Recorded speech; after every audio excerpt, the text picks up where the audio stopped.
والصلاة والسلام على سيد الأنبياء والمرسلين أما بعد فأعوذ بالله من الشيطان الرجيم بسم الله الرحمن الرحيم قال الله تبارك وتعالى في شان القرآن المجيد والفرقان الحميد قل بفضل الله وبرحمته فبذلك فليفرحوا هو خير مما يجمعون صدق الله العظيم وصدق رسوله النبي الكريم ونحن على ذلك لمن الشاهدين والشاكرين والحمد لله رب العالمين. دیواروں در سجاؤ سرکار آ رہے ہیں، کہیے سبحان اللہ. حضور علیہ السلام کی یوم ولادت کا مبارک اور مقدس بابرکت مہینہ رواں ہے.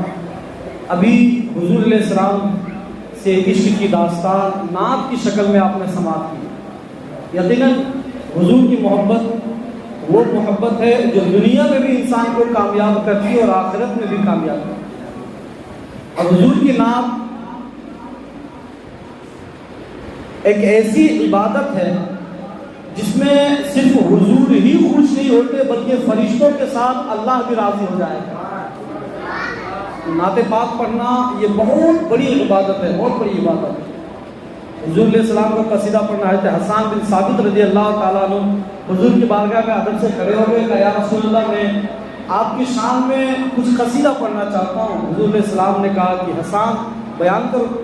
آپ کھڑے ہوئے، حضور کی شان میں آپ نے نعت کے اشعار پیش کیے اور یہ اشعار حضور علیہ السلام کو اتنا پسند آیا کہ آپ نے اپنے مبارک چادر اٹھا کر حضرت حسان کو پیش کیا.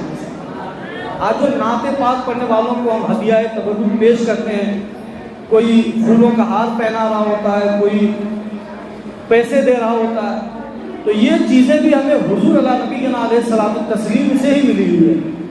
نعت کو آپ نے اتنا پسند کیا کہ آپ نے اپنی چادر حضرت حسان کو پیش کر دی. تو پتہ یہ چلا کہ حضور کو نعت سننا پسند ہے اور صحابہ کو سنانا پسند ہے. تو سنانا یہ صحابہ کی سنت اور بیٹھ کر سننا یہ ہمارے اور آپ کے پیارے آقا کریم صلی اللہ علیہ وسلم کی سنت مبارک. دیواروں در سجاؤ سرکار آ رہے ہیں، دیواروں در سجاؤ سرکار آ رہے ہیں، مل کر خوشی مناؤ سرکار آ رہے ہیں. بولے فرشتے دائی حلیمہ کے کان میں، مکہ شریف جاؤ سرکار آ رہے ہیں. اور سنت ہے جبرائیل کی بدعت نہیں ہے یہ، جھنڈا ہرا لگاؤ سرکار آ رہے ہیں. سنت ہے جبرائیل کی بدعت نہیں ہے یہ. اچھا، جبرائیل علیہ السلام سے جھنڈے لگانا ثابت ہے اور یہ صرف اہل سنت والجماعت کی کتابوں کے اندر ہی موجود نہیں ہے بلکہ بد مذہبوں کی کتابوں کے اندر بھی یہ ساری چیزیں موجود ہیں. آج کچھ لوگ جھنڈوں کا انکار کرتے ہیں کہ بھائی جھنڈے لگانے سے کیا ہوگا، یہ گلیاں سجانے سے کیا ہوگا، لڑیاں لگانے سے کیا ہوگا، یہ خوشیوں کا انعقاد کیوں ہے، یہ بزم کا ماحول کیوں ہے. اس طرح کے جو اعتراضات کرتے ہیں انہیں چاہیے کہ جس پہ تم اعتراض کر رہے ہو اس پہ اعتراض کرنے سے پہلے اپنے گھر کی تلاشی لے لو. اپنے گھر کی تلاشی لے لو، پھر تمہیں پتا چلے گا کہ تمہارے بوڑھوں نے، تمہارے مولویوں نے، تمہارے بزرگوں نے خود اپنی کتابوں کے اندر حضرت جبرائیل علیہ السلام کے اس واقعے کو بیان کیا ہے کہ حضور نبی کریم صلی اللہ علیہ وسلم کی پیدائش کے وقت حضرت جبرائیل علیہ السلام تشریف لائے. آپ نے مغرب میں، مشرق میں، خانہ کعبہ کے چھت پر آپ نے جھنڈا لگایا. اور صرف جھنڈے کا رواج دنیا میں ہی نہیں ہے، قیامت کے دن بھی ہوگا. ایک جھنڈا جس کا نام لواء الحمد ہے، جس جھنڈے کے تلے ساری حضور کی امتیں کھڑی ہو جائیں گی اور جس کو اس جھنڈے کا سایہ نصیب ہو جائے گا وہ سب کے ساتھ حضور علیہ السلام کے ساتھ وہ جنت میں تشریف لیتا ہے. تو جھنڈا لگانا یہ کوئی نئی ایجاد نہیں ہے. اب کہیں گے کہ جبرائیل علیہ السلام نے لگایا، آپ جبرائیل تو نہیں ہیں. یقیناً نہیں، ہم تو بشر ہیں. اچھا، جبرائیل کون ہے؟ یہ تو فرشتے ہیں اور فرشتوں کی ایک صفت یہ ہے کہ وہ معصوم ہیں اور فرشتے اس وقت تک کوئی کام نہیں کرتے جب تک اللہ کا حکم نہیں ہوتا ہے. آپ نے دیکھا ہوگا کہ بادل بڑی گھنی آ گئی لیکن بارش نہیں ہوئی. آپ نے دیکھا ہوگا کہ اچانک دھوپ بڑی تیز تھی کہ اچانک بارش ہو گئی. موسم نہیں تھا یا موسم تھا، کبھی ہوئی کبھی نہیں ہوئی. تو اللہ تبارک و تعالیٰ نے ان کاموں کے لیے فرشتوں کو مقرر کیا. جب تک حکم نہیں ہوتا فرشتے نہیں کرتے. ایک بندہ 10 سال 20 سال سے بسترے پہ لیٹا ہوا ہے، لیکن ملک الموت قریب آ کے اس کی روح نہیں نکالتا، اللہ کا حکم نہیں ہوا۔ رزق کے تنگی سے لوگ پریشان ہیں، رزق میں برکتیں نہیں آ رہی، اس لیے اللہ نے رزق کے فرشتے کو اجازت دے دی۔ تو پتہ یہ چلا کہ فرشتے کوئی کام نہیں کرتے، وہی کرتے ہیں جس کا حکم اللہ کی جانب سے ہوتا ہے۔ تو اب جبرائیل علیہ السلام کو خانہ کعبہ کی چھت پر مشرق و مغرب میں جھنڈا لگانے کے لیے اللہ نے بھیجا، اور اللہ نے بھیجا اس کا مطلب یہ ہے کہ اب جھنڈا لگانا یہ بعد میں سنت جبرائیل ہوگا، پہلے اللہ کی سنت ہے۔ یہ جھنڈے لگانا یہ اللہ تبارک و تعالیٰ کی سنت ہے۔ اب یہاں سے یہ باتیں پتہ چل گئی۔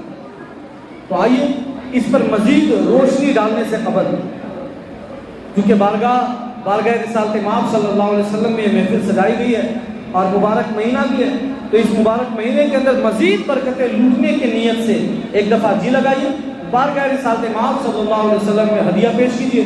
جن کو جو درود پاک یاد ہے باوا سے بلند پڑھیں، اللہم صلی علی سیدنا شفیعنا حبیبنا نبینا مولانا محمد بارک وسلم، صلو علیہ الصلوۃ والسلام علیک یا رسول اللہ صلی اللہ تعالی علیہ وسلم۔ آج ابھی نعت پاک ہمارے قاری منہاج صاحب پڑھ رہے تھے، سارے لوگ جھوم رہے تھے ماشاءاللہ۔ حضور کی ولادت کا نام سنتے ہی عاشقوں کے چہرے پہ مسکراہٹ آ جاتی ہے، اور کیوں نہ حضور علیہ السلام کے آنے سے نہ جانے لاکھوں قسم کے غموں سے ہمیں نجات مل گیا، ہزار قسم کی برائیوں سے ہمیں نجات مل گیا۔ حضور نہ آتے تو پتہ نہیں ہم کہاں شرک کے کاموں میں مبتلا ہوتے، حضور نہ آتے تو پتہ نہیں ہماری حالت کیا ہوتی، ہماری کیفیت کیا ہوتی، ہم کس طرف جا رہے ہوتے، یہ پیشانی کہاں جھک رہی ہوتی، کس کو ہم اپنا ماوا اپنا ملجا یہ سب مان رہے ہوتے ہیں، کس کے سامنے ہم عبادت کر رہے ہوتے ہیں، کس کو خبر۔ لیکن حضور آئے، دکھوں کا مداوا بھی آ گیا، حضور آئے، کائنات کو بہت ساری بیماریوں سے برائیوں سے نجات مل گئی۔ اب حضور جب آئے تو آنے کا انداز بھی آپ کا نرالا تھا، بہت سارے انبیاء کرام تشریف لائے، لیکن جب حضور آئے تو حضور کے آنے سے پہلے اللہ تبارک و تعالیٰ نے کائنات کو مکمل طور پر سجایا۔ آنے والا کون ہے یہ بھی دیکھیں، آنے والی ذات حضور اللہ نبی کے علیہ الصلوۃ والتسلیم کی ذات ہے، جس کو اللہ نے سب سے بڑے مرتبے پہ منصب پر فائز کیا۔ اب ظاہر سی بات ہے کہ شہنشاہ کی تشریف آوری ہوگی تو شان و شوکت بھی تو اسی انداز سے ہوگا۔ حضور کی ولادت کا وقت جب قریب آیا تو اللہ نے 70,000 فرشتوں کی جماعت پہلے بھیجی، فرمایا کہ جاؤ اور مکے کے گلیوں میں جا کر کھڑے ہو جاؤ، حضور کی آمد ہونے والی۔ اور یہ باتیں حضرت آمنہ رضی اللہ تعالیٰ عنہ بیان کرتی ہے کہ حضور کے ولادت سے پہلے میں نے اپنے آنکھوں سے مشاہدہ کیا، میں نے محسوس کیا کہ میرے گھر کے ارد گرد نوری مخلوق جمع ہو گئے، سبحان اللہ، میرے گھر کے چاروں جانب نوری مخلوق جمع ہو گئی ہے۔ اور فرماتے ہیں کہ اچانک سے دروازے پر دستک ہوا، 4 خاتون اندر آئی، چاروں نے اپنا اپنا تعارف پیش کیا، کسی نے کہا کہ میں حضرت سارہ ہوں، کسی نے کہا میں حضرت عذرا ہوں، کسی نے کہا میں حضرت حوا ہوں، کسی نے کہا میں مریم ہوں۔ جب سبوں نے اپنا تعارف پیش کیا اور جب تعارف پیش کرنے کے بعد یہ سب آئی تو فرمایا کہ تم کون اور کس لیے آئی ہو؟ کہا کہ مجھے اللہ نے بھیجا ہے، اللہ کے جانب سے آئی ہوں، اور اس کائنات کو اللہ نے جس کے لیے سجایا اس کی آمد ہونے والی ہے۔ آمنہ فرماتی ہے کہ اچھا ایک بچے کی جب ولادت کا وقت قریب آتا ہے تو اس وقت جو عورتوں کو تکلیف ہوتی ہے یہ سارے لوگ جانتے ہیں کہ اس وقت کی کیفیت کیا ہوتی ہے۔ ڈاکٹروں کا کہنا ہے کہ پورے جسم کی ہڈی اگر ایک ساتھ توڑی جائے تو اتنی تکلیف نہیں ہوتی جتنی تکلیف بچے کے ولادت کے وقت ماں کو ہوا کرتی ہے۔ جتنی تکلیف ماں کو بچے جننے میں ولادت کے وقت جتنی تکلیف ہوتی ہے کسی اور چیز میں اتنی تکلیف نہیں ہوتی۔ کتنی تکلیف ہوتی ہے آپ اس بات سے اندازہ لگائیں کہ کئی عورتیں ایسی ہوتی ہیں جو بچے کے ولادت کے وقت دم توڑ رہی ہوتی ہے، اس کی روح نکل جاتی ہے، اتنی تکلیف، اتنی شدت والی تکلیف۔ لیکن حضرت آمنہ فرماتی ہے کہ حضور اللہ نبی علیہ السلام تسلیم کے ولادت کے وقت مجھے پتہ بھی نہیں چلا۔ اچھا حمل کہتے ہیں عربی میں بوجھ کو عربی میں حمل کا جو معنی ہوتا ہے وہ ہوتا ہے بوجھ، اور حاملہ کا مطلب ہوتا ہے بوجھ ڈھونے والی۔ تو بوجھ ہوتی ہے کیونکہ اب پیٹ کے اندر جب ایک بچہ ہوتا ہے تو وہ 2 kg کا ہو، 1.5 kg کا ہو، 3 kg کا ہو، 3.5 kg کا ہو، تو یہ آسان نہیں ہوتا. تھوڑا سا کھانا اگر زیادہ کھاتے تو پیٹ بھاری لگتا ہے، چلنے میں دشواری ہوتی ہے. تو اب یہ عورت چونکہ بچے کا بوجھ لے کے چل رہی تھی، اس کو حاملہ کہتے ہیں، اور اس کو اٹھنے میں، بیٹھنے میں، چلنے میں، سب چیزوں میں اس کو دشواری ہوتی ہے. لیکن حضرت آمنہ سلام اللہ علیہ فرماتی ہیں کہ ان 9 مہینوں کے اندر ایک لمحے کے لیے بھی اس بوجھ کا مجھے احساس نہیں ہوا. اس بوجھ کا مجھے احساس نہیں ہوا. کیوں نہیں ہوا؟ اب سائنسی نظریات لیجیے. سائنس کہتا ہے کہ سب سے کم جس چیز کا وزن ہے وہ ہوتا ہے روشنی. یہ جو روشنی ہے نا، اس کا ویٹ اس کو ناپا نہیں جا سکتا. ایک سرسوں کا دانہ بھی تو اس کا بھی کچھ نہ کچھ، چاہے ملی گرام ہو، سینٹی گرام ہو، ڈیسی گرام ہو، کچھ بھی ہو، کچھ نہ کچھ وزن ہوتا ہے. اس روشنی کے وزن کو ناپا نہیں جا سکتا. تو اس کو کہتے ہیں سب سے کم. اب ظاہر سی بات ہے کہ پیٹ کے اندر جب کوئی چیز ہوگی تو اب اس کا وزن، اس کے بوجھ کا آپ کو احساس ہوگا. آپ نے اس کو محسوس کیا ہوگا، جب کبھی کھانا کھا لیا زیادہ تو آپ نے محسوس کیا ہوگا. اب سب سے کم جس چیز کا وزن ہے وہ ہے روشنی. حضرت آمنہ کیا فرماتی ہے کہ ایک لمحے کے لیے بھی مجھے احساس نہیں ہوا ان 9 مہینوں کے اندر کہ میرے شکم کے اندر کوئی بچہ آرام کر رہا ہے. ایک لمحے کے لیے نہیں. عورتوں کے ساتھ تو بہت معاملات ہیں. مہینے جیسے جیسے بڑھتے ہیں ویسے ویسے آزمائشیں بڑھتی ہیں. پہلے بھوک نہیں لگتی، کھانا نہیں کھایا جاتا، الٹیاں ہو رہی ہوتی ہے، چلنے میں دشواری ہوتی ہے، سلیپنگ پرابلم، واکنگ پرابلم، الگ الگ قسم کے پرابلم وہ فیس کر رہی ہوتی ہے. لیکن حضرت آمنہ رضی اللہ عنہا فرماتی ہے میرے ساتھ یہ کوئی پریشانیاں نہیں تھی. کیوں نہیں تھی بھائی؟ پیٹ کے اندر بچہ ہو اور ایک عورت یہ کہے کہ میرے ساتھ پریشانی نہیں، ویٹ ہے، وزن ہے، آپ حاملہ ہیں، آپ حمل والی ہیں، بوجھ آپ کے پیٹ کے اندر ہے، آپ کو تکلیف کیوں نہیں ہو رہی ہے؟ تو سائنس کے نظریات کو لیجئے، پھر قرآن اٹھائیے، پھر حدیث دیکھیے. سائنس نے کیا کہا؟ سب سے زیادہ کم وزن اگر کسی کا ہے تو وہ ہے لائٹ، روشنی. روشنی کا کسی کو اندازہ نہیں ہے کہ روشنی کا وزن کتنا ہے، ویٹ کتنا ہے. اب اگر بچہ ہو تو ویٹ سمجھ میں آئے، کوئی بھاری بھرکم چیز ہو تو وزن سمجھ میں آئے. اب قرآن اٹھائیے. قرآن کہتا ہے قد جاءکم من اللہ نور و کتاب مبین. قرآن کیا کہتا ہے؟ اچھا، حضور علیہ السلام جب ماں کو جب پیٹ کے اندر بچہ ہو تکلیف ہوتی ہے تو حضور تو تکلیف دینے کے لیے کسی کو آئے نہیں، کیونکہ قرآن کہتا ہے وما ارسلناک الا رحمۃ للعالمین. اے محبوب ہم نے آپ کو سارے جہان کے لیے رحمت بنا کر بھیجا. اب جب آپ رحمت ہیں تو پھر ماں کو تکلیف کیسے ہو سکتی؟ اس کو سمجھیے. حضور کے صرف 40 سال کے بعد 63 سال تک کی زندگی نہیں دیکھیے کہ 23 سالوں کے اندر حضور نے یہ کام کیا، آپ نے فلاں جگہ صلح حدیبیہ کے موقع پر آپ نے پرچم گاڑ دیا، آپ نے جنگ بدر کو فتح کر لیا، آپ نے یہ معاملہ کیا. وہ یہ مت دیکھیے. ماں کے پیٹ سے لے کے قبر کے آغوش تک اور صبح قیامت تک یہ جتنی چیزیں ہوتی جا رہی سب پر حضور کا کرم ہے. تو حضور علیہ السلام کو اللہ نے تمام کائنات کے لیے رحمت بنا کر بھیجا ہو. جو رحمت ہو وہ کسی کو زحمت میں مبتلا نہیں کر سکتا، کسی کو نہیں کر سکتا، سوال ہی پیدا نہیں ہوتا. تو ماں کو تو تکلیف نہیں ہو سکتی. اب پیٹ کے اندر بچہ ہے، احساس کیوں نہیں ہے؟ تو سائنس نے کیا کہا؟ سب سے کم وزن جس چیز کی ہے وہ ہے روشنی. اور روشنی کو عربی میں نور کہتے ہیں. روشنی کو عربی میں نور کہتے ہیں. اگر کوئی بوجھ ہو تو سمجھ میں آئے. اللہ نے فرمایا کہ محبوب ہم نے آپ کو بوجھ بنا کر پیدا نہیں کیا، ہم نے آپ کو نور بنا کر پیدا کیا. اور اللہ نے فرمایا کہ تحقیق کے تمہارے پاس آ گئی قد جاءکم من اللہ نور و کتاب مبین. پہلے نور کا ذکر، اب نور کی آمد ہو رہی ہے. نور کہتے ہیں روشنی کو. تو حضرت آمنہ فرماتی کہ ڈیلیوری کے وقت، بچے کی ولادت کے وقت مجھے احساس تک نہیں ہوا کہ میرے یہاں بچے کی ولادت ہو رہی ہے. کہتے ہیں کہ اچانک سے میرے آنکھ روشن ہو گئے اور آنکھوں کے اندر ایسی روشنی آ گئی کہ میری نظر جہاں تک جاتی تھی سب مجھے صاف صاف دکھائی دیتا تھا. حتیٰ کہ ملک شام تک بھی اگر میری نظر جاتی تو وہاں موجود لوگوں کو میں پہچان سکتی تھی. سارے پردے اٹھا لیے گئے حجابت کے، کوئی تکلیف نہیں. اچانک سے جب بچے کی رونے کی آواز آئی تو حضرت آمنہ فرماتی ہے کہ تب مجھے احساس ہوا کہ میرے یہاں بچے کی ولادت ہو چکی ہے. ذرا سوچیے.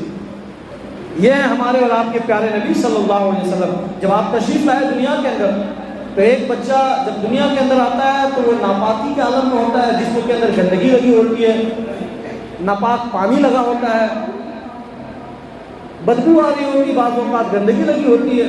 لیکن حضور نبی کریم صلی اللہ علیہ وسلم کے ولادت جیسے ہی سارا کمرہ خوشبوؤں سے معطر ہو گیا. اب دائیوں نے کہا کہ ایسا کرتے ہیں کہ سرما لگا دیتے ہیں، تو دیکھا کہ پہلے سے ہی سرما لگا ہوا ہے. حضور علیہ السلام جب پیدا ہوئے تو آپ مکمل غسل دیے ہوئے پیدا ہوئے. اسی طرح اچھا ایک بچے کو جس طرح کنگھی کرتے ہیں اور مانگ جھاڑتے ہیں، مانگ نکالتے ہیں، اب بچہ چونکہ ماں کے شکم سے باہر آ رہا ہے تو پانی کے قطرات ایسے ہوتے ہیں کہ بالکل بال پانی میں بھیگ کر چپکا ہوا ہوتا ہے. تو دائیوں نے بیان دی، فرماتی ہے کہ جب حضور کو ہم نے اٹھایا اور گود میں لیا تو ایسا لگتا تھا کہ کسی نے حضور کے بالوں میں کنگھی کیا ہوا. یہ ہے ہمارے اور آپ کے پیارے نبی صلی اللہ تعالی علیہ وسلم. ختنے کا ارادہ ہوا کہ ختنہ بھی کرنا ہے، حضرت ابراہیم کی سنت ہے. تو جب غور کیا گیا تو دیکھا کہ حضور جب پیدا ہوئے تو پہلے سے ختنہ کیا ہوا ہے. پوری دنیا نے مل کر کے حضور کی پیدائش سے لے کر حضور کے انتقال تک خامیاں تلاش کرنے کی کوشش کی. کہیں ایک نقص مل جائے، کہیں ایک خامی نظر آ جائے. خامی ہو تو پھر بیان کی جائے.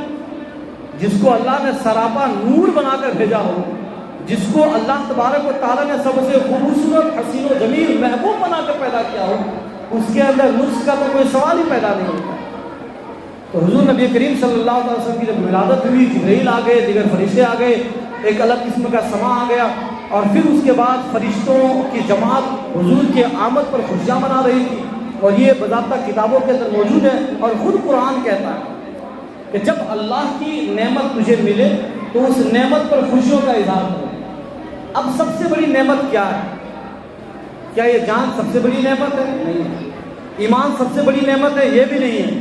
جب ایمان سب سے بڑی نعمت نہیں ہے تو جان کہاں سے ہو سکتی ہے؟ جب ایمان سب سے بڑی نعمت نہیں ہے تو خاندان کہاں سے ہو سکتا ہے؟ بچے کہاں سے ہو سکتے ہیں؟ پیسے، دولت، شہرت، عزت، یہ ساری چیزیں کہاں سے ہو سکتی ہے؟ سب سے بڑی نعمت کائنات کے اندر کوئی شے ہے تو وہ حضور نبی کریم صلی اللہ علیہ وسلم کی ذات ہے، جس کو اللہ نے دنیا کے اندر مبعوث فرمایا.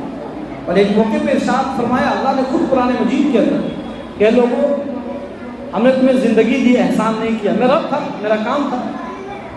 اے لوگوں میں نے احسان نہیں کیا. میں نے تجھے رزق دیا، میں تیرا مالک تھا، احسان نہیں کیا. اے لوگوں میں نے تجھے زندگی دی، موت دی، جوانی دی، بچے دیے اور ماحول دیا، سوسائٹی دی، رہنے کو زمین، گھر، مکان، سب کچھ دیا، احسان نہیں کیا. اللہ نے کسی چیز پہ احسان نہیں جتایا. لیکن جب بات حضور کی آئی تو اللہ نے فرمایا کہ اے لوگوں میں نے حضور کو تمہارے درمیان بھیج کر تم پر احسان کیا. وہ ہر عالم کی رحمت ہے، کسی عالم میں رہ جاتے ہیں. یہ ان کی مہربانی کہ یہ عالم پسند آیا. یہ حضور علیہ السلام کی مہربانی اور اللہ کا فضل کہ اللہ نے ہمیں اور آپ کو، ہم جیسے گنہگاروں کو حضور کی غلامی میں پیدا کر کے اللہ نے ہمیں مالا مال کر دیا. ہمیں ناز کرنی چاہیے اپنی تقدیر پہ.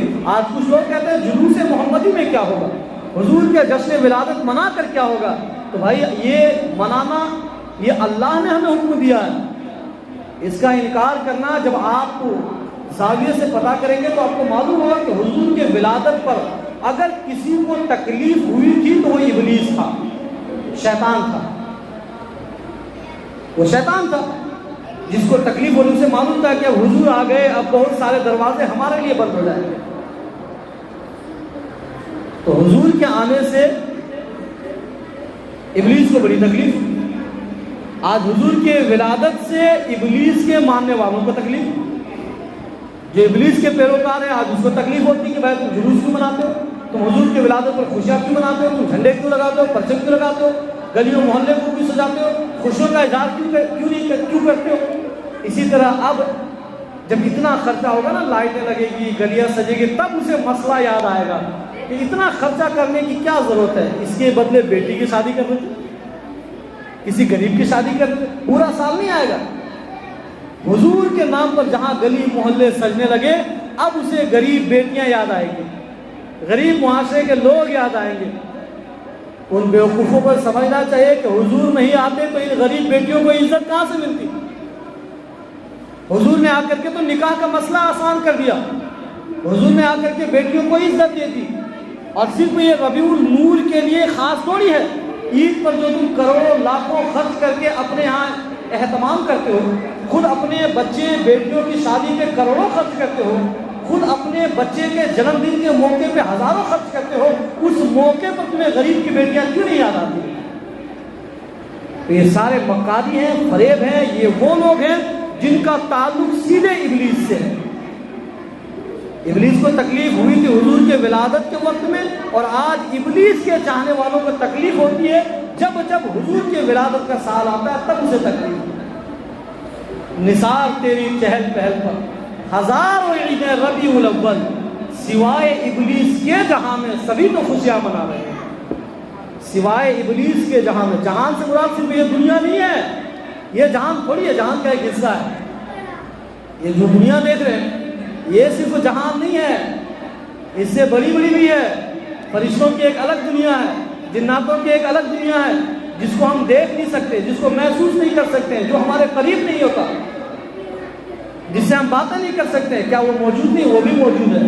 تو جہان سے مراد صرف آسنسول نہیں ہے یا پھر صرف انڈیا نہیں ہے، جہان بہت بڑا، اور اتنا بڑا ہے کہ اللہ تبارک و تعالیٰ نے اس کے بارے میں مزید قرآن مجید کے اندر پوری تفصیلات کے ساتھ ارشاد بھی اللہ تبارک و تعالیٰ نے فرمایا کہ مریخ اور چاند، سورج اور اس پہ موجود فرشتوں کی جماعت، اور اسی طرح الگ الگ درجات، الگ الگ مقامات، جہاں آج بھی سائنس ریسرچ کر رہی ہے، جہاں سائنس گھر بنانے کی باتیں کر رہی ہے، جہاں لوگ جانے کی تیاری کر رہے ہیں، وہ سب بھی اسی دنیا کے اندر شامل ہے۔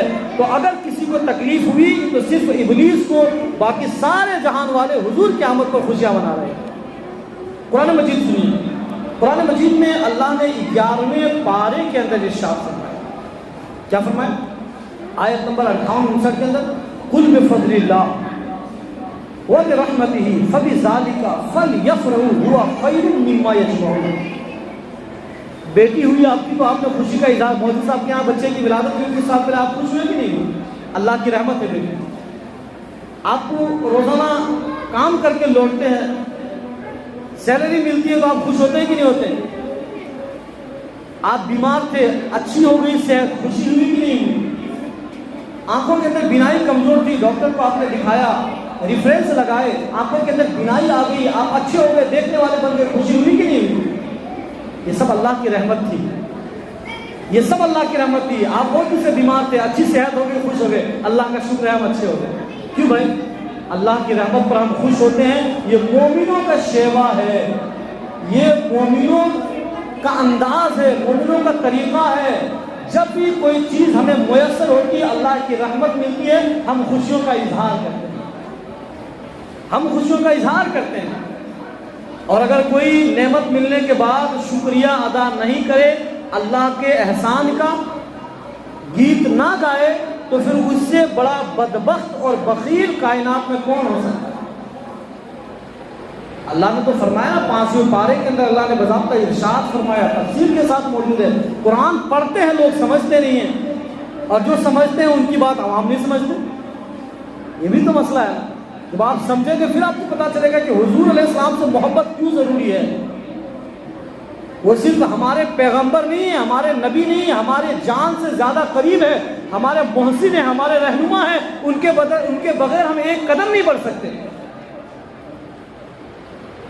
کہیں بھی ان کے بغیر ہمیں نجات نہیں مل سکتا۔ ایک لمحے کے لیے بھی ہم حضور کو خود سے جدا نہیں کر سکتے، حضور سے ہی ہمارا تن من دھن سب کچھ حضور سے ہے۔ تو جب اللہ کی نعمت ہمیں ملتی ہے تو ہم شکر ادا کرتے ہیں۔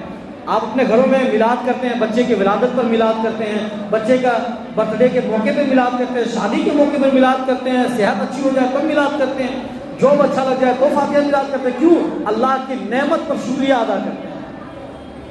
اللہ نے یہی تو فرمایا، قل بفضل اللہ، جب اللہ کا فضل تم پر ہو جائے کیا کریں گے پھر آپ؟ وبرحمتی، اور جب اللہ کی رحمتیں تجھے مل جائے، اب کرنا کیا ہے؟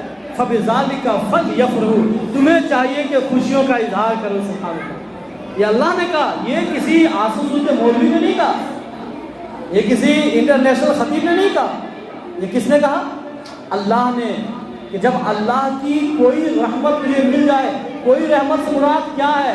چاہے وہ رحمت عظما ہو، رحمت صغرا ہو، کوئی رحمت ہو، چھوٹی ہو بڑی ہو، کوئی رحمت ہو. چل رہے تھے، اچانک سے پاؤں پھسلا، سیڑھی پر ڈگمگاتے ڈگمگاتے آپ بچ گئے، گرے نہیں. ہوتا نا کبھی کبھی، اللہ کا شکر ادا کر، اللہ کا شکر بچ گئے. چوٹ لگ جاتا، یہ تو رحمت ہوئی نا، اللہ کی بچ گیا. تو چھوٹی رحمت ہو، بڑی رحمت ہو، کوئی رحمت ہو، رحمت تو سب اللہ تبارک و تعالیٰ نے، اللہ کی رحمت ہے سب. لیکن فور ایگزامپل ایک بات یہ کہی جاتی ہے کہ چھوٹی رحمت بڑی رحمت. تو کوئی بھی رحمت ملے، اللہ نے فرمایا تمہیں خوشیوں کا اظہار کرنا چاہیے. خوشیوں کا اظہار سے مراد کیا ہے؟ کہ ہنسنا چاہیے، ٹہکا لگانا چاہیے؟ نہیں، اللہ کا شکر ادا کرنا چاہیے. تو اب قرآن کہتا ہے اب رحمت کیا ہے؟ کیا قرآن پاک میں کہیں دیکھیے آپ اٹھا کر کے، کہیں اللہ تبارک و تعالیٰ نے کسی شے کو رحمت کہا؟ بیماری سے شفا پا لیا تو رحمت ملی، بندہ گناہ سے بچ گیا تو رحمت کا طالب گر ہو گیا، اسی طرح اولاد ہوئی تو اللہ نے رحمت سے نوازا. لیکن باضابطہ کسی ذات کے ساتھ رحمت کو شامل نہیں کیا. لیکن جب بات حضور علیہ السلام کی آئی تو اللہ تبارک و تعالیٰ نے حضور کی شان بڑھاتے ہوئے یہ نہیں کہا کہ میں نے تجھے جاؤ، میں نے تجھے ایک محبوب دے دیا، میں نے اپنا خاص بندہ تجھے دے دیا، یا میں نے تجھے محمد دے دی. اس طرح کی بات نہیں. اللہ نے فرمایا کہ ہم نے اے محبوب آپ کو بھیجا. کہاں بھیجا؟ لوگوں کی رہنمائی کے لیے، لوگوں کی ہدایت کے لیے. لوگ بھٹک رہے ہیں اس کو سیدھا راستہ دکھانے کے لیے. اب جب آپ کو بھیجا تو اے محبوب ہم نے آپ کو کیا بنا کر بھیجا؟ کیا ہم نے آپ کو بس عام بشر بنا کر بھیجا؟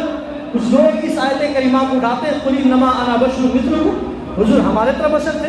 اور پھر مثالیں کیا دیتے ہیں کہ حضور ہمارے طرح چلتے، ہمارے طرح بولتے، ہمارے طرح کھاتے، حضور بھی ہمارے طرح نکاح کرتے، حضور ہمارے طرح ایک دن دنیا سے رخصت ہو گئے معاذ اللہ. اس طرح کی باتیں کر کے کچھ لوگ ہیں جو حضور کی شان گھٹانے کی کوشش کرتے ہیں. جس کی شان اللہ بڑھائے، کسی مائے کے لال نے جنم ہی نہیں لیا کہ حضور کی شان گھٹا سکے. اور یہ کام کوئی نیا تھوڑی ہے. حضور کی ولادت کے بعد سے لے کر کے اب تک یہ سازشیں کی جا رہی ہے. کبھی ابو لہب نے کیا، کبھی عتبہ نے کیا، کبھی شیبہ نے کیا، کبھی ابو جہل نے کیا، کبھی کسی مولودی نے کیا، کبھی کسی ناری نے کیا، کبھی کسی رشید گنگوہی نے کیا. اس طرح کے بہت سارے لوگ آئے جو حضور کی شان گھٹانے کی کوشش کی. لیکن قرآن نے کہا وَرَفَعْنَا لَكَ ذِكْرَكَ، قرآن نے کیا کہا؟ وَرَفَعْنَا لَكَ ذِكْرَكَ، محبوب میں نے آپ کے ذکر کو بلند کیا. اور جس کو اللہ بلند کرے وہ تُعِزُّ مَن تَشَاءُ، اس کی شان کوئی گھٹا نہیں سکتا، کوئی نہیں گھٹا سکتا کائنات کے، کوئی پیدا ہی نہیں ہوا. اب اللہ نے محبوب کو جب بھیجا، بات کہاں تھی؟ رحمت کے اوپر، کہ جب کوئی رحمت ملے اللہ کا شکر ادا کرے. اب دیکھیے حضور کے آنے سے پہلے بیٹیاں دفن ہوتی تھی، بیواؤں کا کوئی سہارا نہیں تھا، یتیموں کا کوئی پرسان حال نہیں تھا، علم کا کوئی ماحول نہیں تھا، جس کی لاٹھی اس کا بھینس اسی قول پہ عمل تھا. اب ظلم و بربریت کے بادل چاروں طرف منڈرا رہے تھے. جوا عام، شراب عام، حرام کاری عام، زنا عام، جو جس کو چاہے قتل کر دے، کوئی سمجھوتا، کوئی پوچھنے والا نہیں، کسی کا کوئی مال لوٹ لے، کوئی کھوج بین کرنے والا نہیں. لیکن جب حضور آئے تو بیٹیوں کو سہارا ملا، یتیموں کو سہارا ملا، بیواؤں کو سہارا ملا. عرب کے اندر ایک ماحول بن گیا. بلکہ یوں کہا جائے کہ جہاں تاریک تھا، ظلمت کدا تھا، سخت کالا تھا، کوئی پردے سے کیا نکلا کہ گھر گھر میں اجالا. جہاں تاریک تھا، پوری دنیا اندھیرے میں پڑ رہی تھی، ظلمت کدا تھا، سخت کالا تھا، کوئی پردے سے کیا نکلا کہ گھر گھر میں اجالا. حضور علیہ السلام کو اللہ نے جب بھیجا تو اللہ نے فرمایا کہ محبوب ہم نے آپ کو ساری کائنات کے لیے، اب میں تجھے بھیج رہا ہوں. کیا بنا کر بھیجا؟ پروفیسر، انجینئر، ڈاکٹر، یا پھر صرف نبی، صرف پیغمبر، صرف ہادی یا منادی، یا پھر صرف رسول؟ نہیں. فرمایا وَمَا أَرْسَلْنَاكَ إِلَّا رَحْمَةً لِّلْعَالَمِينَ، اے محبوب ہم نے ساری کائنات کے لیے آپ کو رحمت بنا کر دنیا کے اندر بھیجا. اب حضور جب رحمت بن کر کے آئے تو اللہ نے کیا فرمایا؟ قُلْ بِفَضْلِ اللَّهِ، جب اللہ کا فضل ہو جائے وبرحمتی، جب اللہ کی رحمت ملے فبذالک فلیفرحوا، تم خوش ہو جاؤ۔ اب حضور کے آنے سے بتائے کہ ہم خوش ہوں یا نہ ہو۔ حضور سے بڑھ کے اگر کوئی رحمت ہے تو آپ دکھا دیں، بڑی تو دور کی بات، حضور کے قریب بھی کوئی رحمت ہے تو آپ دکھا دیں، اور حضور کے بعد صحابہ سے بھی بڑھ کے کوئی رحمت ہے تب بھی آپ دکھا دیں، اور حضور کے عاشقوں سے بڑھ کے بھی کوئی رحمت ہے تو آپ دکھا دیں۔ تو حضور اللہ نبی علیہ الصلوۃ والتسلیم کے آمد کا مطلب یہ ہے کہ آپ رحمت بن کر آ گئے، اللہ نے آپ کو رحمت بنا کر بھیج دیا، اب دنیا کے اندر آپ آئے تو دنیا کا ماحول تبدیل ہو گیا۔ 1500 سالانہ حضور علیہ السلام کا یوم ولادت ہے۔ سبحان اللہ۔ اس دفعہ آنے والے 12ویں شریف یعنی جمعہ کے دن حضور کے اس دنیا میں آئے ہوئے پورے 1500 سال کمپلیٹ ہو گئے۔ جب 1400 سال حضور کا ہوا تھا تو ہم نہیں تھے، 14 سال ہوگا، 1600 سال ہوگا، کبھی ہم نہیں رہیں گے۔ کون 100 سال تک زندہ رہے گا؟ اللہ کرے کہ آپ سب زندہ رہیں، لمبی عمر ہو، اللہ کرے کہ اچھی صحت کے ساتھ، بغیر دنیا کے محتاجگی کے اللہ آپ کو اچھی صحت کے ساتھ لمبی عمر دے، ایمان و عافیت والی عمر دے۔ لیکن 1500 سالانہ یوم ولادت کا موقع ہمیں اور آپ کو میسر آیا، تو اس دفعہ حضور نبی کریم صلی اللہ علیہ وسلم کی بارگاہ میں خراج عقیدت بھی دل جمعی کے ساتھ پیش ہے۔ کون روکے، کون ٹوکے، کون بلائے، کون ہمیں بہکائے، اس سے ہمیں کوئی سروکار نہیں۔ ہم حضور کے عاشق ہیں اور ہمیں اللہ نے یہ درس دیا ہے کہ حضور سے تم مر مٹو۔ یہ زندگی اللہ کی دی ہوئی امانت ہے، اور حضور کے قصیدہ خوانی کے لیے اللہ نے ہمیں یہ زندگی دی ہے۔ ایک پل کے لیے اللہ نے اپنے محبوب کو خود سے جدا نہیں کیا، یہاں تک کہ جس کلمے کو بھی ہم پڑھتے ہیں وہ کلمہ بھی بغیر حضور کے مکمل نہیں ہو سکتا۔ جس دین کو ہم مانتے ہیں وہ دین بھی بغیر حضور کے محبت کے مکمل نہیں ہو سکتا۔ جس قرآن کو ہم پڑھتے ہیں اس قرآن کو اگر اس عقیدے کے ساتھ پڑھے کہ حضور کچھ نہیں ہے تو قرآن پڑھنا بھی ہمارے لیے بیکار ہو جائے۔ تو اتنی بڑی عبادت قرآن مجید میں بہرحال اللہ تبارک و تعالیٰ نے نعمت کا ذکر کیا، اور پورے عالم اسلام کے اندر جتنے اکابرین، جتنے علماء ہیں، جتنے مفسرین ہیں، جتنے بڑے عالم دین، چاہے وہ امام اعظم تھے یا امام شافعی تھے، امام مالک تھے، امام حنبلی تھے، اس کے بعد چاہے کوئی کسی کا بھی زمانہ آیا ہو، کسی نے بھی سب سے بڑی رحمت کسی دوسرے چیز کو نہیں لکھا ہے۔ جب بھی لکھا ہے کہ سب سے بڑی رحمت کیا ہے تو وہاں حضور کی ذات کو ہی لوگوں نے پیش کیا ہے، سب سے بڑی رحمت۔ تو اللہ کے فرمان کے مطابق جب ہمیں رحمت ملے تو ہمیں چاہیے کہ اس نعمت پر، اس رحمت پر ہم اللہ کا شکر ادا کریں۔ شکر کا انداز الگ الگ ہوتا ہے، نعت پڑھ کے شکر ادا کرتے، بیان کر کے شکر ادا کرتے، فاتحہ کر کے شکر ادا کرتے، تسبیح پڑھ کے شکر ادا کرتے، اسی طرح شکر کے کلمات دہرا کے شکر ادا کرتے ہیں، خیرات کر کے شکر ادا کرتے ہیں، ہزاروں طریقے ہیں۔ اسی میں ربیع النور شریف میں جلوس کی شکل اختیار کر کے اجتماعی طور پر حضور کے آمد کی خوشیاں منا کر کے ہم اپنے آپ کو غلام رسول ہونے کا ثبوت پیش کرتے ہیں اور شکر ادا کرتے ہیں۔ قرآن مجید میں اللہ تبارک، اچھا کچھ لوگ کہتے ہیں کہ حضور علیہ السلام کے برتھ ڈے نہیں منانا چاہیے۔ اچھا یہ بھی کچھ دیکھیے مائنڈ کہاں سے کہاں فٹ کرتا ہے۔ تو شیطان ہے نا، وہ بڑا چالاک ہے۔ شیطان کبھی آپ کی ملاقات شیطان سے ہوئی؟ کبھی نہیں ہوئی۔ شیطان خود اپنی شکل میں آپ کے پاس آیا کہ بھائی نماز چھوڑ دو یا پھر حضور کے بارے میں یہ بولو، حضور کے سامنے پوچھتا ہے؟ کبھی نہیں۔ شیطان بولتا نہیں، بلواتا ہے۔ شیطان کرتا نہیں، کرواتا ہے۔ تو شیطان کس سے کروائے گا؟ اپنے ممیرے بھائی سے، اپنے پھپھیرے بھائی سے، اپنے گروہ کے لوگوں سے۔ اب ظاہر سی بات ہے کہ میں کام کس سے کرواؤں گا؟ جو ہمارے اپنے لوگ ہیں اسی سے کراؤں گا۔ اگر میں نہیں رہوں گا تو میں تو نماز مؤذن صاحب سے پڑھاؤں گا، ظاہر سی بات ہے کیونکہ یہ میرے قریب ہیں۔ تو جو جس کے قریب ہوتا ہے کام وہ اسی سے کرواتا ہے۔ تو شیطان کے جو قریب ہیں اسی سے شیطان بلواتا ہے، کہلواتا ہے کہ بھائی جلوس میں نہیں جانا، میلاد نہیں منانا، برتھ ڈے نہیں منانا چاہیے، حضور کے اس دن پیدائش کا دن ہے، ساتھ میں حضور کے وفات کا دن ہے، اس دن غم کا دن ہے، خوشی کا دن نہیں ہے۔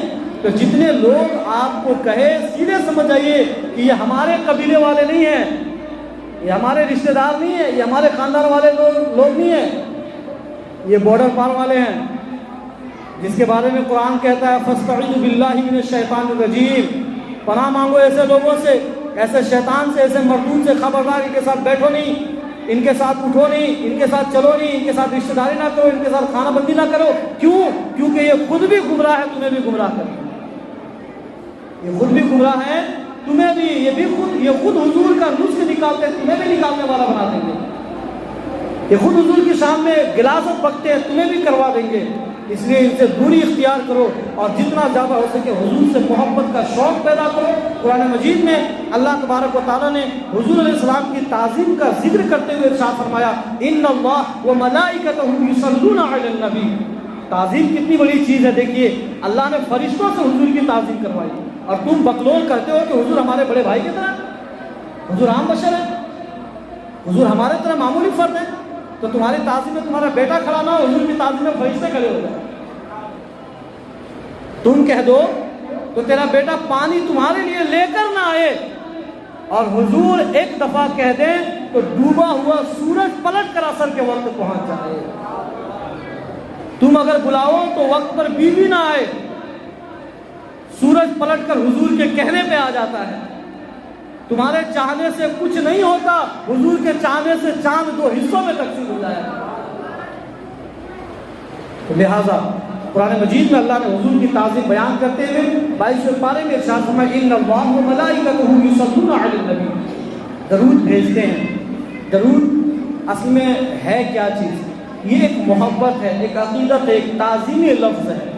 فرمایا کہ نبی کی تعظیم اور درود ہر زمانے میں یہ سلسلہ جاری رہا، اور میلاد کی محفل اسی روح کی ایک صورت تھی، اور اللہ نے قرآن کے ذریعے فرشتوں سے میلاد کرائی۔ میلاد کا مطلب ہوتا ہے حضور کے بارے میں ذکر کرنا، اور یہ ذکر اللہ نے حضور کے صرف ان غلاموں سے نہیں کرایا، بلکہ یہ تمام ذکر کی محفلیں اللہ تبارک و تعالیٰ نے فرشتوں کے درمیان سجوائی۔ تو فرشتے میلاد کرتے ہیں، ہمیں معلوم نہیں، لیکن جب ہماری روح عالم ارواح میں موجود تھی تو اللہ نے ہم سے وعدہ لیا تھا، اور ان وعدوں میں یہ بھی تھا، اللہ نے ہم سے فرمایا تھا کہ میں تیرا رب ہوں یا نہیں ہوں؟ تو لوگوں نے کہا ہاں اے پروردگار تو میرا رب ہے۔ فرمایا کہ تو میری فرما برداری کرے گا یا نہیں کرے گا؟ سارے روحوں نے کہا لبیک، ہم آپ کی فرما برداری کریں گے۔ پھر حضور کے روح کو سامنے کیا گیا اور فرمایا کہ سنو، یہ خاتم النبیین بھی ہے، یہ سید المرسلین بھی ہے، یہ راحت العاشقین بھی ہے، یہ سراج السالکین بھی ہے، یہ سراج منیرہ بھی ہے، ان کا مرتبہ سب سے زیادہ ہے، اور انہی کے وجہ سے میں کائنات کو سجا رہا ہوں۔ بتاؤ کہ تم سب کے سب اسے نبی تسلیم کرتے ہو یا نہیں کرتے ہو؟ تو اس وقت ہم نے صرف نہیں کہا تھا، آپ نے نہیں کہا تھا، آدم نے بھی کہا تھا، شیس نے بھی کہا تھا، عیسیٰ نے بھی کہا تھا، حتیٰ کہ جتنے انبیاء کرام ہیں یہ سب کے سب شاہد تھے، اور ان سب نے گواہی دی اور فرمایا کہ ہاں یہ ہمارے پیشوا بھی ہیں، ہمارے رہبر بھی ہیں، ہمارے رہنما بھی ہیں، ہمارے قائد بھی ہیں، ان کے جیسا اے پروردگار عالم نہ تو کسی کو بنایا ہے نہ کوئی ہو سکتا ہے۔ اعلیٰ حضرت اسی کو شعر کی شکل میں بیان کرتے ہیں، سب سے اعلیٰ و اعلیٰ ہمارا نبی، سب سے بالا و بالا ہمارا نبی، کیا خبر کتنے تارے کھلے چھپ گئے پر نہ ڈوبے نہ ڈوبا ہمارا نبی۔ حضور سے محبت کیجیے۔ اللہ یا رسول اللہ،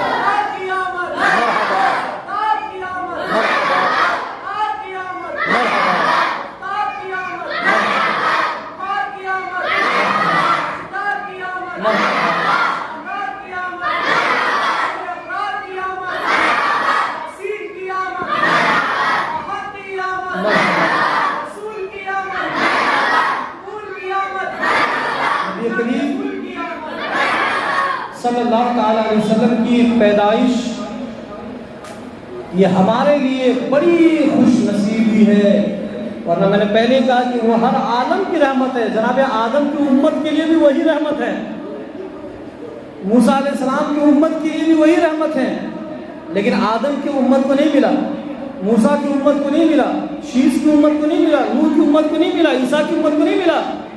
یہ ہماری اور آپ کی خوش نصیبی ہے کہ ہمیں اور آپ کو حضور کا دامن مل گیا۔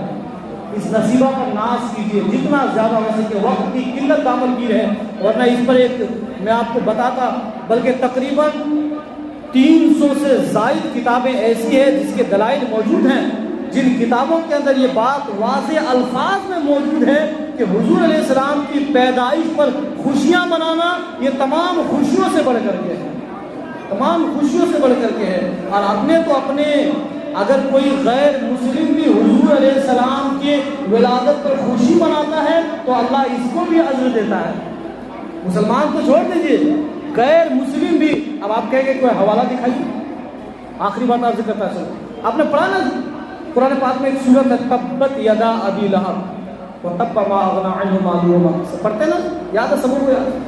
اس میں ابو لہب کا ذکر، کون ہے؟ مومن ہے، یہ ایمان والا بندہ ہے؟ نہیں، یہ حضور کے چچا کافر، اس نے حضور کو بڑے ظلم کیے، اور ظلم کیا، ایمان نہیں ملی، کفر پہ مر گیا، کافر مرا، تو کافر تو وہی ہوا نا جو مومن نہیں ہے، مسلمان نہیں، مومن نہیں ہے۔ اب جب حضور کی ولادت ہوئی جس دن، آپ کی ایک لونڈی تھی صوبیہ نامی، اس نے کہا کہ اے ابو لہب مبارک ہو تمہارے یہاں بھتیجا پیدا ہوا ہے۔ کیا کہا تھا؟ غلام نے، باندی نے، نوکرانی نے، اے ابو لہب مبارک ہو تمہارے یہاں ایک بھتیجا پیدا ہوا ہے۔ ابو لہب خوش ہوا، انگلی سے اشارہ کیا کہ باندی تو نے مجھے بھتیجا کی خوشخبری سنائی ہے، جا آج سے اپنی غلامی سے میں تجھے آزاد کرتا ہوں، آزاد کرتا ہوں۔ ابو لہب مرا، حضرت عباس رضی اللہ تعالیٰ نے خواب میں دیکھا، پوچھا ابو لہب اللہ نے تیرے ساتھ کیا معاملہ کیا؟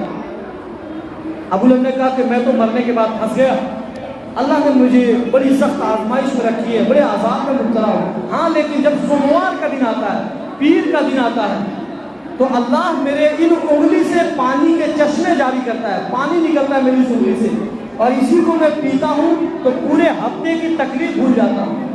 حضرت عباس نے پوچھا کہ یہ کیسے ہوا؟ سوال ہے کہ یہ کیسے ہوا؟ فرمایا کہ معاملہ ایسا ہے کہ حضور کے ولادت کی خوشی میں اس انگلی سے میں نے غلام کو آزاد کیا تھا، اللہ کو یہ ادا پسند آئی کہ میرے محبوب کی ولادت پر تو نے خوشیوں کا اظہار کیا، جس انگلی سے تو نے آزاد کیا اس انگلی کو سنے قیامت تک تیرے لیے شفا کا ضامن بنا دوں۔ جب کافروں کو ملے، مشرکوں کو ملے، غیر مسلموں کو ملے، تو جو حضور کا غلام ہو، جو لبیک یا رسول اللہ کے نعرے لگانے والوں، سرکار کی آمد پہ پرچم لہرانے والوں، اس کی شان کیا ہوگی؟ اللہ کریم ہم تمام لوگوں کو حضور نبی کریم صلی اللہ علیہ وسلم سے سچی پکی عقیدت رکھنے کی توفیق عطا فرمائے۔ اللہ تبارک و تعالیٰ کی بارگاہ میں دعا ہے مولا بولنے میں کسی قسم کی غلطی، خامی، گستاخی ہو گئی ہو، اللہ تبارک و تعالیٰ اپنے حبیب کے صدقے طفیل سے معاف فرمائے۔ شاعر نے کہا کہ عالم وجد میں رقصہ میرا پر ہوتا، کاش میں گنبد خضرا کا کبوتر ہوتا، دست بوسی سے کبھی مجھ کو نہ فرصت ملتی، شہر سرکار کے بچوں کا اگر کھلونا ہوتا۔ اور مزید فرماتے ہیں کہ اوڑھنے کو جو تیرے ذکر کی چادر ہوتی، لیٹ جاتا میں اگر آگ کا بستر ہوتا، ہم اگر راہ محمد سے نہ بھٹکے ہوتے، اپنی تقدیر کا کچھ اور ہی منظر ہوتا۔ اللہ کریم ہمیں سوچنے، سمجھنے، بولنے سے زیادہ ان پر عمل کی توفیق عطا فرمائے۔ توبوا الی اللہ، استغفر اللہ ربی من کل ذنب، واتوب الیہ۔ کھڑے ہو کے سلام کریں۔